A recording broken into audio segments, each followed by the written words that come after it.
ମୋ ପୁଅ କ'ଣ ପାଇଁ ଏତେ ଜୋରେ ତା ବାପକୁ ଦେଖିକି କାନ୍ଦୁଛି ଭିଡ଼ିଓଟା ଶେଷ ପର୍ଯ୍ୟନ୍ତ ଦେଖନ୍ତୁ। ତ ନେକ୍ସଟ ଭିଡ଼ିଓରେ ଆପଣମାନଙ୍କୁ ମୁଁ କହିଥିଲି ମୋ ଝିଆରୀର ଭୋଜି ଅଛି, ତ ଏଇଟା ହେଉଛି ପାର୍ଟ 2। ତ ଦେଖନ୍ତୁ କୋଉ ଟାଇପ୍ର ଗହଳି। ଏ ଗହଳି ଦେଖି ମୁଁ ଗୋଟେ ପିସ୍ ଖାଆନ୍ତି ପରା। ନାଇଁ ରେ ବାବା ନାଇଁ, ମୋ ଦ୍ୱାରା ଏସବୁ ହବନି। ତ ମୋ ଝିଆରୀକି ଦେଖନ୍ତୁ, ଆର ହିଁ କାମରେ ଆମେ ଆସିଥିଲୁ। ଇଏ ହେଉଛି ମୋ ବଡ଼ ମାର ଝିଅ, ଆଇ ମିନ୍ ତା ଝିଅ।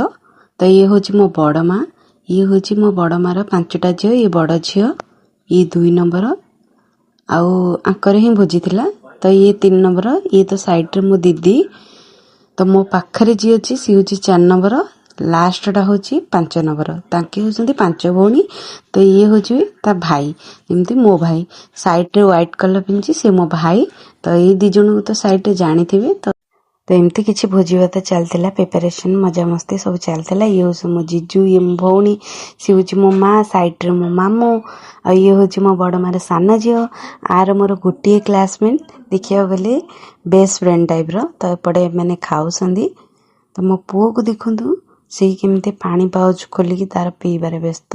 ସିଏ କାହା କଥା ଆଉ ଶୁଣିବାର ନାହିଁ, ତାର ନିଦ କମ୍ପ୍ଲିଟ୍ ହେଇଯାଇଛି ମାନେ ସିଏ ଗଲା। ତ ଗଲାଠୁ ଯାର ପାଇଁ ମୋ ମୁଡ୍ ଅଫ୍ ଥିଲା, ତ ସିଏ ଏବେ ଆସିଗଲେ। ଯେହେତୁ ମୁଁ ସେଇ ଟାଇମ୍ରେ ଘରେ ଥିଲି, ତ ମୋ ଧନ ଗାଁରେ ଥିଲେ, ତ ତାଙ୍କୁ ଦେଖିଲା ପରେ ମୋତେ ବହୁତ ଖୁସି ଲାଗିଲା। ତ ଦେଖନ୍ତୁ ମୋ ଦିଦି, ମୋ ଭଉଣୀ, ମୋ ହଜବେଣ୍ଡ, ମୁଁ ସବୁ ଆମେ ପୋଜ୍ ନେଇଗଲୁ। ତ ଖାଇବାରେ ମେନୁରେ ଏମିତି କିଛି ହେଇଥିଲା, ତ ଆଉ କିଛି ହେଇଥିଲା ଏତିକି ବାସ୍ ଆମେ ଆଣିଲୁ। ଯେହେତୁ 4ଟା ପରେ ହେଲାଣି ଆଉ ଖାଇବାକୁ ଇଚ୍ଛା ନାହିଁ, ତ ଆମେ ଏବେ ତାଙ୍କ ଘର ଟିକିନା ଆସିଗଲୁ। ତ ବାହାଘର 3 ମାସ ହେଇଥିଲା, ମୁଁ ଆସିଥିଲି। ମୋ ବଡ଼ ମାର ଯେଉଁ ସାନ ଝିଅ, ତାର ଏଙ୍ଗେଜମେଣ୍ଟ ଏଇଠିକିନା ହେଇଥିଲା, ସେଇଥିପାଇଁ ଆସିଥିଲି, ଆଉ ଆସିନଥିଲି। ତ ଘରଟା ବହୁତ ସୁନ୍ଦର ବି କାମ କରିଦେଇଛନ୍ତି, ତ ବହୁତ ଭଲ।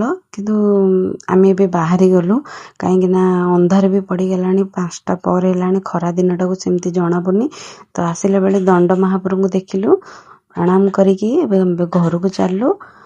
ଯେହେତୁ ଆମେ ଗୋଟେ ଆଡ଼େ ଯିବାର ଥିଲା, ଆଉ ସିଏ ଆଉ ଗୋଟେ ଆଡ଼େ କଟିବାର ଅଛି। ତ ମୋ ପୁଅ ଦେଖିଲା ଯେ କାହିଁ ବାବା ଆସୁନାହାନ୍ତି, ସେଥିପାଇଁ କାନ୍ଦିଲା। ତାକୁ ବହୁତ ବୁଝାବୁଝି କରିଲୁ। ଆଉ କ'ଣ ଫାଇନାଲି ବୁଝାବୁଝି କଲା ପରେ ମୋ ଧନ ଶୋଇପଡ଼ିଲା।